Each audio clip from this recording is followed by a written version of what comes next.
Entonces vimos eso, vimos cómo Dios pues está disponiendo de todas estas situaciones para que pues nos está advirtiendo de antemano acerca de estos juicios que van a ocurrir. Y hablamos de que iban a sacar, de que iban a salir unos libros. Y creo que nos quedamos en esa pregunta de qué se tratan estos libros. Entonces está el libro de la vida y y los libros donde están como escritas las acciones de las personas o lo que hacen cada persona. Y pues Gemile nos orientaba en eso, pues que Dios, digamos que cuando aquí se hace un juicio, pues tienen que haber pruebas, ¿no? Para poder dar un veredicto sobre una persona. Y Dios va a, pues, a dar su veredicto frente a esto, ¿sí? Eso me hace pensar en esto realmente, o sea, una de las cosas que nosotros podemos ver dentro de la escritura, un pensamiento que tenemos también, que también habíamos tratado la vez pasada, es acerca de cómo va a ser ese juicio, ¿no? Y de qué se va a tener en cuenta. Hay muchas personas, voy a compartir acá este tratadito que algunos de ustedes ya conocen de pronto, ¿sí? Pero muchas personas, ¿sí pueden ver lo que estoy compartiendo? Sí, sí se ve. Sí, Sí, perfecto. señor. Listo. Entonces, habíamos visto acá, digamos que acá hay a veces nosotros pensamos o podemos llegar a pensar que se trata de nuestras obras. Claramente, o sea, si fuera por obras, digamos acá, este me parece muy chévere este folleto porque eh, a- digamos que empieza con dos cosas generales. Entonces uno dirá, ¿y por qué este árbol acá? ¿Qué podrá significar ese arbolito ahí? Bueno, Josué dice que es el árbol de la vida y Matías dice lo mismo. Qué chévere. ¿Sí? Es el árbol de la vida. ¿Por qué el árbol? Bueno, el árbol de la vida no, este sería más como el árbol del bien del conocimiento del bien y del mal. ¿Sí? En la Biblia, este árbol simboliza digamos, el tomar el fruto de este árbol significó para Adán y Eva que ellos empezaron a definir ellos mismos qué era lo bueno y qué era lo malo. ¿Sí? Por eso está ahí. Obviamente es algo que es implícito, no está escrito en ninguna parte del folleto, pero digamos que nosotros tomamos esas decisiones. Y ahí es donde arranca todo, porque nosotros somos los que decidimos mentir o los que decidimos robar, los que decidimos pues tomar cualquier acción incorrecta. Entonces, cuando uno mira acá, por eso acá están estas preguntas en el árbol, dice, eh, por acá, dentro de nubecita, va a entrar nubecita. Entonces, a veces, acá están los mandamientos. El sábado que estábamos en Cajicá, yo le compartí a un señor que se llama Carlos. Y él es el vecino de ahí, es el señor al lado del lugar. Hola, buenas tardes, Nubiecita. Hola, Dieguito, qué pena contigo. Buenas tardes. Tranquila, sigue tranquila. Entonces, ese señor bueno, pues yo le empecé a compartir, le pregunté que si él había mentido, me decía que sí, pero que él se iba a salvar porque había hecho muchas cosas buenas. Entonces, pues yo lo confronté con sus mentiras y el hombre no, que sí, ¿por qué? Entonces yo le dije, bueno, hay un mandamiento, que es este, porque el hombre pues, decía que no. Entonces yo le dije, mira, hay un Dios, hay uno que dice, no tendrás ídolos, ni en lo que está debajo de la tierra, ni en lo que está en la tierra, ni por debajo de la tierra, ni por encima de ella. ¿Y usted cree en María? ¿Y usted adora a María? Y ahí se acabó la conversación. El señor se puso súper bravo, que era el colmo, que yo era un irrespetuoso con él, porque yo lo juzgaba y porque yo le estaba obligando a creer en cosas que él no quería creer. Entonces él estaba pues supremamente molesto y pues prácticamente me echó de su predio porque yo le había dicho que adorar a María estaba mal.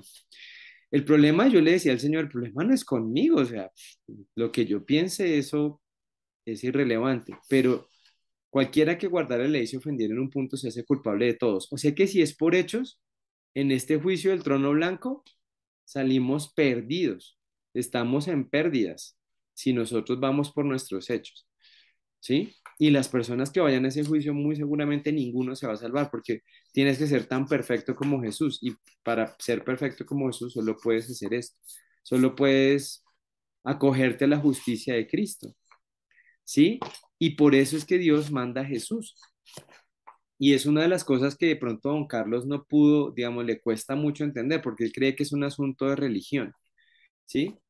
Es que yo voy a esta iglesia y no a esta otra iglesia, y ese no es el problema realmente. El problema es que todos los hombres, todos los seres humanos tenemos esta dificultad. Todos hemos mentido, todos hemos sido mentirosos, y no se trata de cuál es la mejor religión, sino que las personas que van aquí, ¿sí? Las personas que van acá es porque finalmente decidieron creer, definir ellos mismos lo que dice este árbol. Ellos quisieron definir en sí mismos qué era lo correcto, qué era lo que Dios quería. O sea, quisieron ser como quién, como Dios. Don Carlos quiere ser como Dios. Él quiere que Dios sea como a su acomodo, no a lo que Dios diga, es a lo acomodo de él, de lo que él piensa, de lo que él considera correcto y, y él cree que es un asunto cultural religioso. El gran problema para don Carlos. ¿Sí? Espero que un día Dios permita que el Evangelio llegue a su vida. Pero la cosa es esa. Entonces, estamos justamente en esta parte donde Cristo ya no va a estar aquí, en esta cruz, sino que va a estar aquí, en este trono. ¿Sí? Ahora, finalmente, acá nos invitan a ir a Apocalipsis 20 del 14 al 15. Entonces vamos a ir allí a Apocalipsis 20 del 14 al 15. Listo. Permítame un segundito que llegó Mariana, la hermanita Paola. Entonces, dice acá, Apocalipsis 20 del 14 al 15, dice lo siguiente. Ah, Apocalipsis capítulo 20. Y vamos a poner otra versión acá.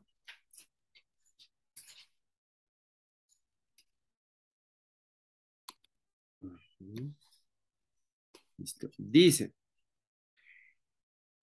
y la muerte y el Hades fueron lanzados al lago de fuego. Esta es la muerte segunda. Y el que no se halló inscrito en el libro de la vida fue lanzado al lago de fuego. Entonces, en el versículo 14, ¿quién es lanzado al lago de fuego? El que no estaba en el libro de la vida. El que no estaba en el libro de la vida. ¿Cierto? Terrible destino, ¿no?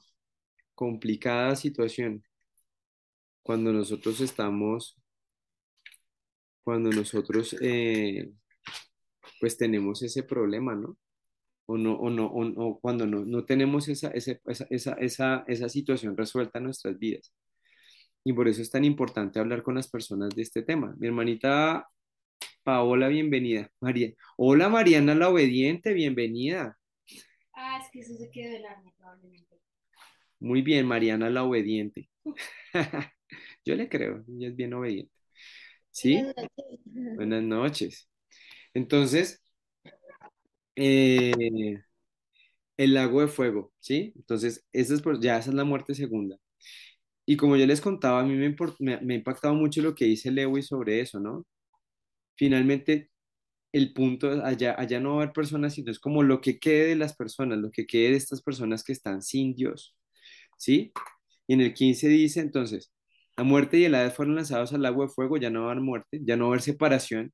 ¿Se acuerdan que fue el problema que vimos en Génesis? Que estábamos separados de Dios. Ahora vamos a ver acá que, que no, que vamos a estar, que ese problema se va a quitar, finalmente ya va a ser totalmente desechado ese problema. Y en el versículo 15 van al lago de fuego aquellos pues que no quisieron recibir esa salvación que Dios había dado. Y es tremendo, es muy triste. También apoyándome un poco con lo que decía el pastor ayer, el día de ayer el pastor hablaba acerca eh, de la salvación, de cuánto nosotros lo mismo le compartimos a las personas. El caso de don Carlos es muy raro, ¿sí? Aunque en Cajicá la gente tiende a ser muy ruda. La verdad, en Cajicá me he encontrado con personas muy resistentes. Pero acá en Chía, acá la gente por lo menos se escuchan y por lo menos te dejan hablar, ¿sí? Pero es muy raro, realmente la mayoría de personas cuando les hablas te escuchan y ya, pues si tú no quieres continuar una conversación con una persona, lo dejas con la ley y listo. O sea, pues él tendrá que enfrentar delante de Dios eso. Pero, pero sí, una reflexión que decía también Spurgeon es que si a mí no me preocupa la salvación de otros, muy probablemente yo no sea salvo, ¿sí? Y no quiere decir que el que no, pero sí es un llamado a nosotros como, si nosotros sabemos que que a las personas que conocemos les puede pasar esto, pues tenemos que estar como muy apercibidos de lo que está sucediendo y de las cosas que pueden ocurrir. Y qué importante y qué urgente es esto, porque como vimos cuando hablamos del arrebatamiento, eso puede ser ahorita, ¿sí? Entonces, pues el llamado, siempre mis hermanos y mis hermanas, es que podamos ser muy, es que podamos, pues, evangelizar. Ese es un llamado porque, pues, compartir el mensaje a las personas que estamos, pues, que amamos, ¿sí? Eso es muy importante. Y llegamos al episodio 40, a nuestro último episodio. Ya estamos como las novelas, en la recta final.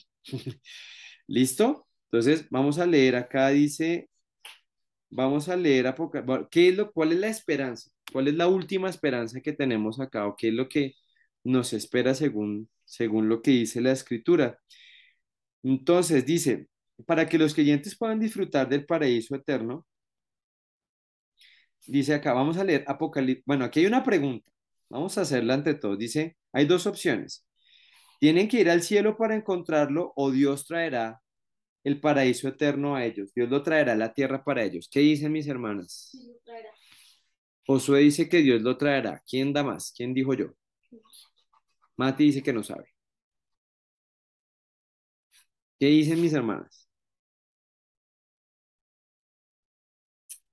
Dieguito, por fin vuelve a estar. Dieguito, ¿Se cortó? Bueno, yo lo vuelvo a decir. Entonces, hay dos opciones. Nos pone dos opciones el estudio. Nosotros vamos a ir al cielo a encontrarlo. O sea, vamos a encontrar el paraíso. Hablando de cómo vamos a llegar a ese paraíso. Nosotros vamos a ir al cielo a encontrar ese paraíso o Dios lo va a traer acá o lo va a traer a la tierra, lo va a traer acá a esta realidad. lo trae acá. Yo pienso que Dice, la hermana Paola dice que lo traen acá. ¿Sí? ¿Fue mi hermana Paola? Bueno, alguna de mis hermanitas. Dieguito. Ah, lo bueno. dijo muy bien. Listo. Vamos a ver qué dice la escritura. Vamos a leer Apocalipsis 21 del 1 al 3. Dice, vi un cielo nuevo y una tierra nueva, porque el primer cielo y la primera tierra pasaron y el mar ya no existía más. Y yo, Juan, vi la santa ciudad, la nueva Jerusalén descender del cielo, de Dios, dispuesta como una esposa ataviada para su marido. Y oí una gran voz del cielo que decía, He aquí el tabernáculo de Dios con los hombres, y él morará con ellos, y ellos serán su pueblo, y Dios mismo estará con ellos como su Dios. Ahí hay muchas cosas que hablar. Entonces, eh, ¿cuál sería la respuesta a la pregunta que dice el estudio? Que vendría para acá, ¿cierto? Dios lo va a traer acá. Entonces me surgió una pregunta muy interesante. Bueno, ¿por qué, por qué Dios tuvo que quitar el cielo y la tierra, ¿no? Este cielo y esta tierra y el cielo que estamos viendo ahorita? ¿Por qué Dios lo quitaría? Porque al principio la tierra había caído bajo maldición. Matías dice que porque al principio la tierra había caído en maldición. ¿Quién da más? O sea, porque esta tierra está mal. Sí, señor, opinamos lo mismo. Ya está, Gemile. Sí, por ahí. Hola, Gemile. Eh, Hola, Diego. hola. Entonces, bueno, acá todos están de acuerdo. Sí. ¿Y cuál es el problema de eso? Es de acuerdo, yo estoy de acuerdo también. Yo creo que es porque están malditos, pero vayamos más profundo a eso. ¿Por qué Dios tuvo que, porque Dios maldijo? ¿Se acuerdan? Y nos toca volvernos a Génesis. ¿Por qué Dios maldijo a la tierra? Por el pecado, sí. Pecado.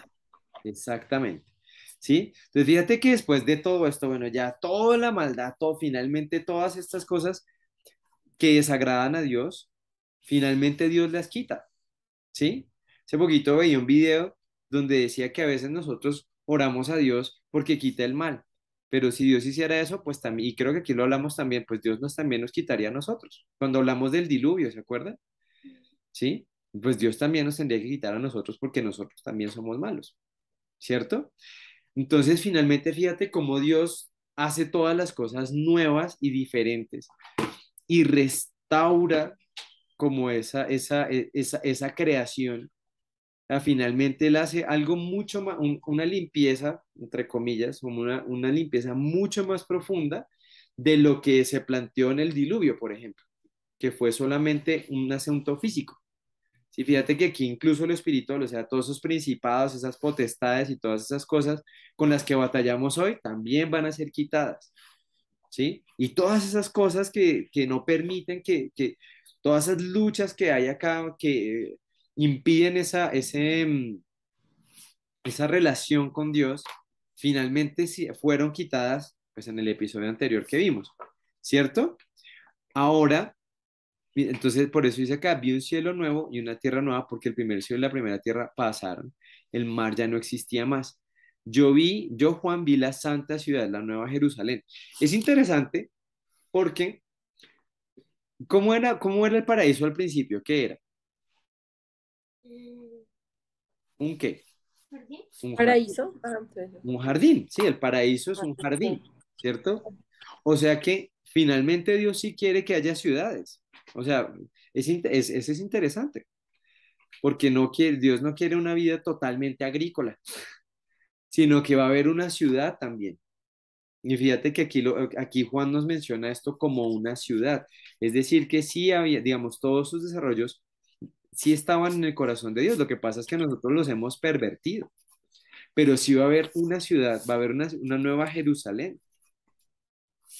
Esto es súper interesante también porque esa estructura de ciudad, si nosotros lo pensamos, yo siempre me imagino esta ciudad como un cubo gigante, porque así lo escribe la Biblia, ¿sí? Pero esta ciudad perfecta, es algo que también, digamos, yo no sé si va a ser moderna, moderna entre comillas, como será la arquitectura y eso, pero lo que sí sabemos es que es una ciudad, no es un campo. Entonces va a haber una situación de ciudad en ese lugar. Sí, también fíjate que Jesús nos dijo que iban a haber casas allí, o sea que va a haber una estructura de organización. Hace poquito tuvimos la oportunidad con mi esposa y con mis hijos de ir al Museo de la Colonia. Y si pueden ir a este museo, es muy interesante, está muy bonito, tiene cosas muy chéveres. Y una de las cosas que nos explicaban, por ejemplo, si tú vas a la Candelaria y te fijas ahí y la pudieras mirar desde arriba, todo está hecho en cuadrículas, todo es una cuadrícula. ¿Sí? Está la plaza central, que esa es la cuadrícula romana, eso lo traen desde España, el Imperio Romano llevó eso a España, España pues adquirió eso y en sus colonias ellos continuaron con esa cuadrícula romana. Pero esa cuadrícula romana para los españoles tenía un significado muy interesante. Resulta que ellos en las vías que eran horizontales, bueno, horizontales como que iban de norte a sur, no me acuerdo cuáles son las que van de norte a sur y las que van de oriente a occidente, pero creo que las que van de oriente a occidente son las que, mi amor, Son las las carreras. calles. No, y las Y carreras, sí, las calles, y las calles van perpendiculares sí, al. pero en unas de esas, es que no me acuerdo cuál va cuál, en unas pusieron los monasterios para los sacerdotes hombres y en las otras pusieron a las monjas a las Los monjas, conventos. los conventos. Y esa idea de ponerlos así, como en cruz, era para santificar la tierra. Interesante, ¿no? Es una decisión arquitectónica. Obviamente que no creo que la iglesia, la Nueva Jerusalén sea así, pero es muy interesante eso. Si tú miras, por ejemplo, París, toda París está diseñada desde el centro y no es una cuadrícula.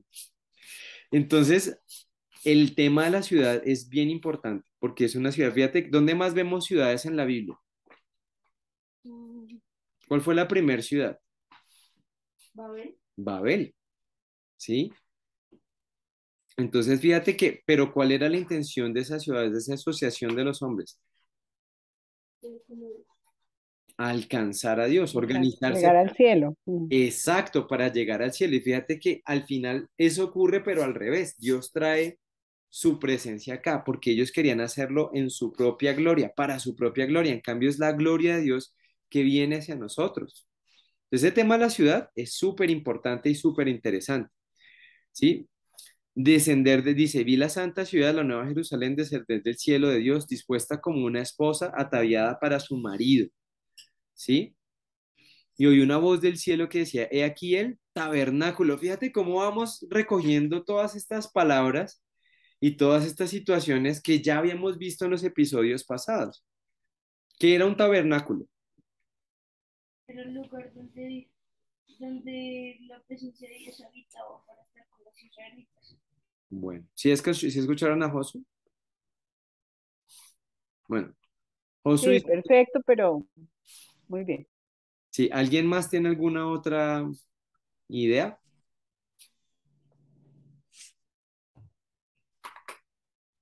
Nosotros no le entendimos, Dieguito, perdón. Ah, bueno, Josué dice que es el lugar en que Dios se encontraba con los israelitas para habitar en medio de ellos. Y ese es otro tema interesante porque nosotros, totalmente de acuerdo, digamos que yo les animo muchísimo, de verdad, cuando salga un curso en el seminario y lo puedan tomar, tómenlo. Por ahorita estamos viendo Pentateuco 2, estamos viendo Levítico, Números y Deuteronomio y ush, cuando tú entiendes esos libros, de verdad que empiezas a entender toda la Biblia. Es muy chévere. Yo las invito a mis hermanas si pueden hacerse un curso del seminario, pues de cualquiera, todos los cursos del seminario son muy chéveres. Estos de la Biblia, uff, de verdad que empiezas a entender un montón de cosas. En el tabernáculo, muy curiosamente, también había una organización, incluso yo creo que aquí en la historia de la esperanza está, a ver si por acá está, no, no está. Pero digamos que Dios también había organizado, estaba el tabernáculo en el centro, tres tribus al norte, tres tribus al oriente, tres tribus al sur, tres tribus al occidente, y formaban como una cruz, ¿sí? Porque esa era la manera de simbolizar que Dios traía orden dentro del pueblo de Israel. Y fíjate que todo esto que estamos estudiando, todo esto que estamos viendo, hemos visto que ha sido la intención de Dios a través de toda la historia de la Biblia, que Dios habite con los hombres. Eso es lo que Dios quiere, habitar con nosotros, pero en santidad, en sus condiciones. Vuelvo a don Carlos. Don Carlos lo quiere en sus condiciones, por eso él se crea un ídolo a su semejanza, lo que a él le gusta. A él le gusta María, entonces él quiere es que María sea un ídolo como María. No le gusta a Jesús, es María, ¿sí? Como a él le gusta, como el arbolito, definiendo lo que para él es lo bueno y lo malo. Nos definimos lo que es bueno y lo malo para nosotros, pero no es en los términos de nosotros, es en los términos de Dios, ¿sí? Entonces, fíjate cómo este versículo va recogiendo todas estas cosas que hemos estudiado a lo largo de todo este tiempo. Se oye una gran voz del cielo que decía, he aquí el tabernáculo de Dios con los hombres, y él morará con ellos, y ellos serán su pueblo, y Dios mismo estará con ellos como su Dios. O sea, imagínate ese lugar donde vamos a poder disfrutar de la presencia continua, tangible y visible del Señor todo el tiempo, ¿sí? Y eso es impresionante, o sea, más allá de que tengamos una mansión, más allá de que la ciudad sea de oro, que ahorita creo que vamos a hablar un poquito de eso, ¿sí? Más allá de todas las cosas, lo más precioso de esta ciudad es que vamos a estar con Cristo en su gloria. Eso es lo más fantástico, eso es lo más, no fantástico, eso es lo más maravilloso de eso. Vamos a estar con Él, vamos a poder compartir con Él fuera del tiempo, en la eternidad, ¿sí? Muy interesante. Entonces acá está esto. No sé si hay algún otro comentario respecto de esto.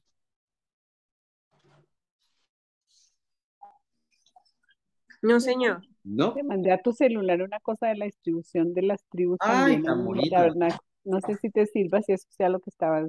Sí, señora, vamos a ver qué mandó Nubiecita, que creo que sí, creo que Nubiecita sabe lo que estamos hablando.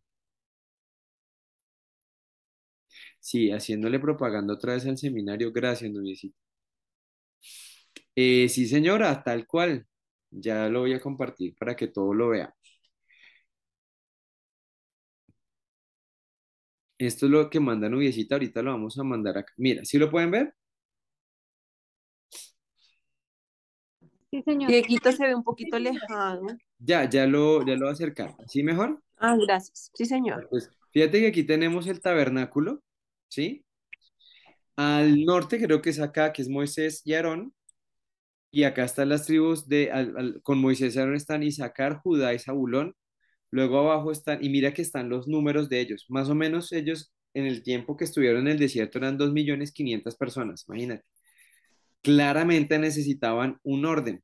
Imagínate cuando el pastor utiliza este ejemplo que me parece interesantísimo, que es, imagínate cuando el pastor nos va a tomar, cuando vamos a tomar la foto de la iglesia, ¿se acuerdan que es el pastor hace esa foto?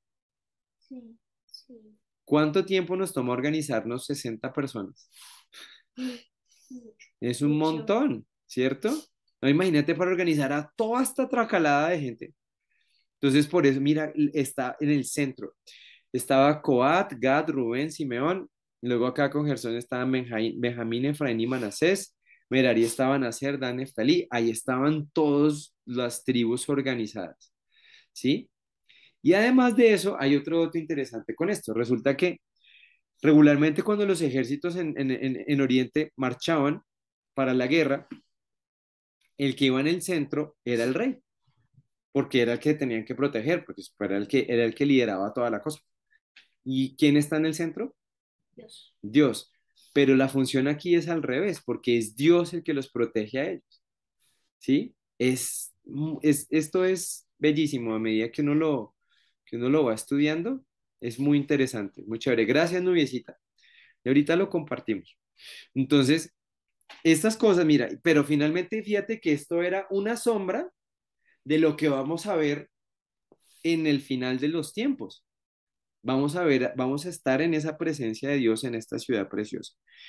Ahora vamos a Apocalipsis 21 4 al 22 5. Vamos a ver, vamos a leer, esto es una lectura larguita. Dice, enjugará Dios toda lágrima de los ojos de ellos y ya no habrá muerte, ni habrá más llanto, ni clamor, ni dolor, porque las primeras cosas pasaron. Y el que estaba sentado en el trono dijo, he aquí yo hago nuevas todas las cosas. Y me dijo, escribe, porque estas cosas son fieles y verdaderas. Y me dijo, hecho está. Yo soy el alfa y el omega, y la omega, el principio y el fin. El que tuviere sed, yo le daré gratuitamente de la fuente de agua de la vida. El que venciere heredará todas las cosas, y yo seré su Dios, y él será mi hijo.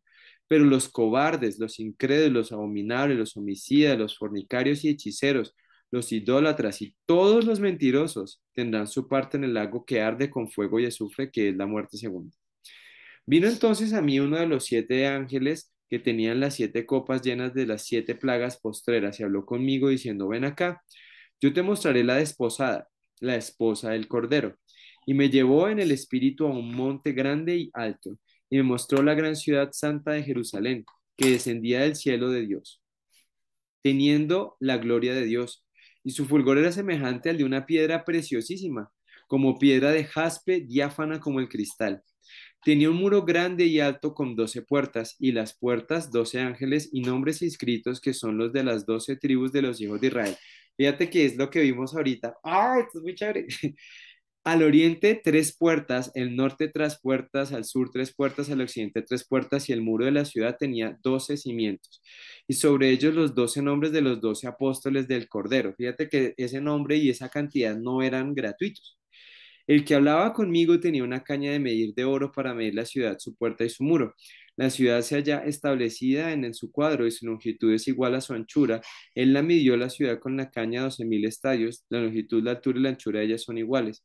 Y midió su muro 144 codos de medida de hombre, la cual es de ángel. El material de su muro era de jaspe, pero la ciudad era de puro oro, semejante al vidrio limpio. Los cimientos del muro de la ciudad estaban adornados por toda piedra preciosa. El primer cimiento era jaspe, el segundo zafiro, el tercero ágata, el cuarto esmeralda, el quinto ónice, el sexto cornalina, el séptimo crisólito, el octavo berilo, el noveno topacio, el décimo crisopraso, el undécimo jacinto, el duodécimo amatista. Las 12 puertas eran 12 perlas, cada una de las puertas era una perla y la calle de la ciudad era de oro puro, transparente como vidrio. ¿Dónde vimos esa lista de joyas, de piedras preciosas? ¿Quién se puede acordar? En el efod del sacerdote, ¿sí? Mira, ahí estaba también esa señal, digamos. Versículo 22. Y no vi en ella templo. ¿Por qué? Porque el Señor Dios Todopoderoso es el templo de ella y el Cordero. La ciudad no tiene necesidad de sol ni de luna que brillen en ella, porque la gloria de Dios la ilumina. El Cordero es su lumbrera, y las naciones que hubieren sido salvas andarán a la luz de ella, y los reyes de la tierra traerán su gloria y honor a ella. Sus puertas nunca serán cerradas de día, pues allí no habrá noche. Y llevarán la gloria y la honra de las naciones a ella. No entrará en ella ninguna cosa inmunda o que hace abominación y mentira, sino solamente los que están escritos en el libro de la vida del Cordero. Otra vez el libro. Después me mostró un río limpio de agua de vida, resplandeciente como cristal, que salía del trono de Dios y del Cordero. En medio de la calle de la ciudad, y a uno y a otro lado del río, estaba el árbol de la vida, que produce 12 frutos, dando cada mes su fruto, y las hojas del árbol era para la sanidad de las naciones. Y no habrá más maldición, y el trono de Dios y el Cordero estarán en ella, y sus siervos le servirán, y verán su rostro, y su nombre estará en sus frentes. No habrá allí más noche, y no tiene necesidad de luz de lámpara ni de luz del sol, porque Dios el Señor los iluminará y reinará por los siglos de los siglos. Eh, Tremendo. Esto es muy, muy, muy especial. Vamos a parar acá por la grabación. Ya se nos va a acabar esta sesión. Entonces, en medio minuto nos vemos otra vez acá. ¿Listo, mis hermanas? Sí, señor, gracias. Listo, y comentamos. Sí, señor. Listo, muchas gracias. Bueno, entonces seguimos. Aquí hay unas preguntas que son bien interesantes. Bueno, leímos muchas cosas, aquí hay mucha información, hay muchas cosas de las que podríamos hablar, pero es muy emocionante ver cómo Dios, o sea, cómo toda la Biblia nos ha de alguna forma prefigurado muchas de estas cosas ya las hemos discutido, casi que parece un repaso de toda la Biblia, ¿no? De los profetas, de la venida del Cordero, de qué significa el Cordero, de Cristo, de la distribución de las tribus, todo eso nos apuntaba a este punto también, ¿no? O nos dejaba ver este punto. Entonces, acá hay una pregunta. ¿Quién es el Cordero en el versículo 14? Vamos a ver qué dice acá en el versículo 14. En el 21:14.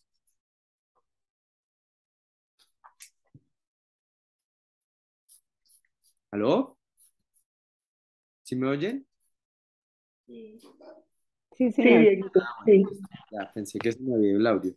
Dice, y el muro de la ciudad tenía 12 cimientos, sobre ellos los 12 nombres de los 12 apóstoles del Cordero. Y también en el 9 dice, vi entonces, a mí vino los 7 ángeles que tenían las 7 copas llenas de las 7 plagas postreras, lo conmigo diciendo, ven acá, yo te mostraré la esposa del Cordero.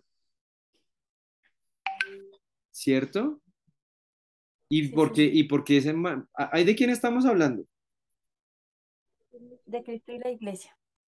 De Cristo y la iglesia, ¿cierto? A Cristo se le llama el Cordero, ¿cierto?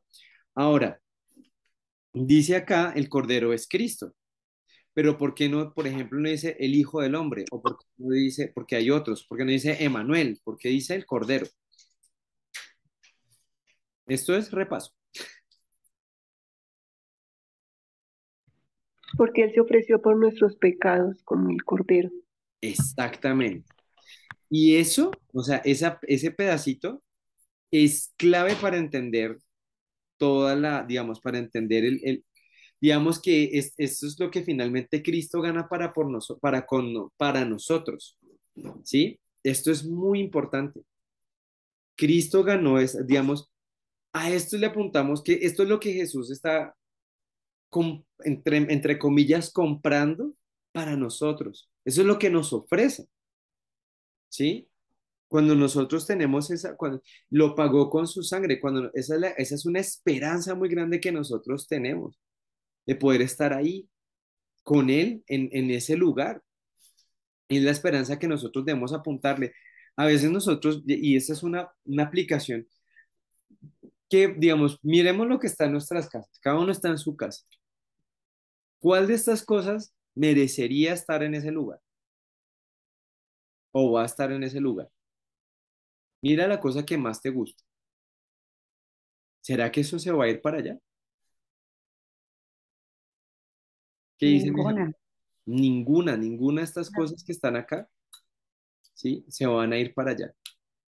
Pero prestamos mucha atención a esto, ¿no? Y lo digo por mí, no lo digo por ninguna de ustedes, lo digo por mí. A veces estamos tan preocupados que si el carro, que si, bueno, yo ahorita que pues ya conseguí la licencia, entonces estoy pensando, ¿será que sí compro un carro? ¿Será que no compro un carro? Eh, y a veces nuestra cabeza está como muy puesta en esas cosas, pero a la hora de la hora esto va a ser un ratico aquí. Y ojalá nosotros viviéramos con esa perspectiva, ¿no? Mira lo que compró Cristo con su sangre para nosotros, una ciudad donde lo más preciado, que es el oro, es el polvo, es lo que lo que pisaremos todos los días. Las puertas van a ser de joyas preciosas. Y nosotros acá, ¿será que me compro un celular? ¿Sí? Es una perspectiva muy curiosa la que nosotros manejamos. ¿Sí? Y por eso acá, digamos, y es clave ese sacrificio de Cristo. Siempre, mira, ahí el Evangelio otra vez. Siempre va a ser clave el Evangelio en medio en toda la Biblia.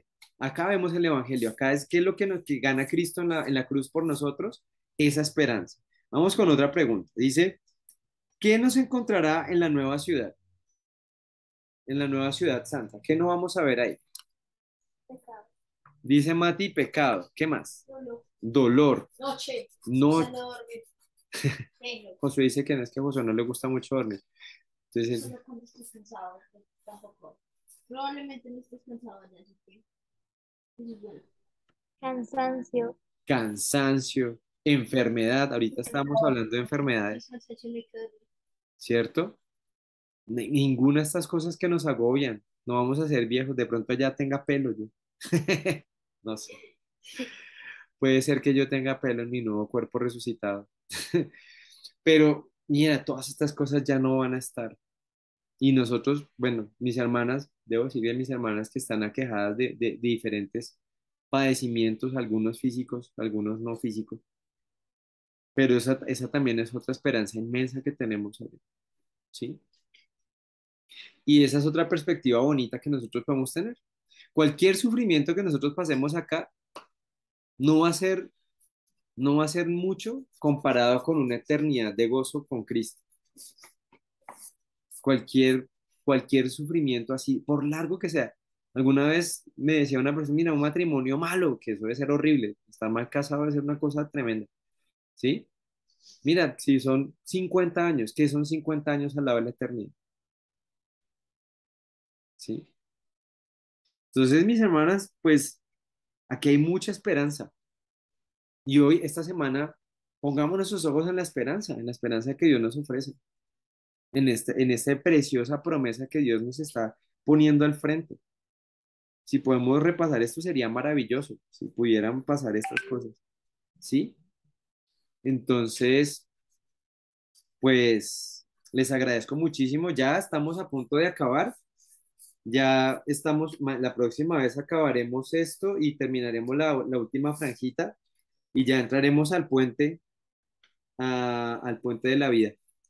Entonces, y ya nos quedan poquitas clases, mis hermanas. Pues yo les agradezco mucho su fidelidad al Señor, agradecerle al Señor y pues a ustedes porque han estado muy juiciosas y muy diligentes en este tiempo.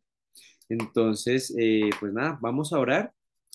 Y bueno, pongamos nuestra mirada en esta esperanza que Dios nos está poniendo al frente. ¿Listo? Vamos a orar. Bendito Dios, te doy tantas gracias, Padre, por esto, Señor, porque tú has sido tan misericordioso, tan bondadoso. Padre, yo creo que han sido muy contadas las veces que he estado en un lugar de privilegio, un club caro, un palacio, Dios.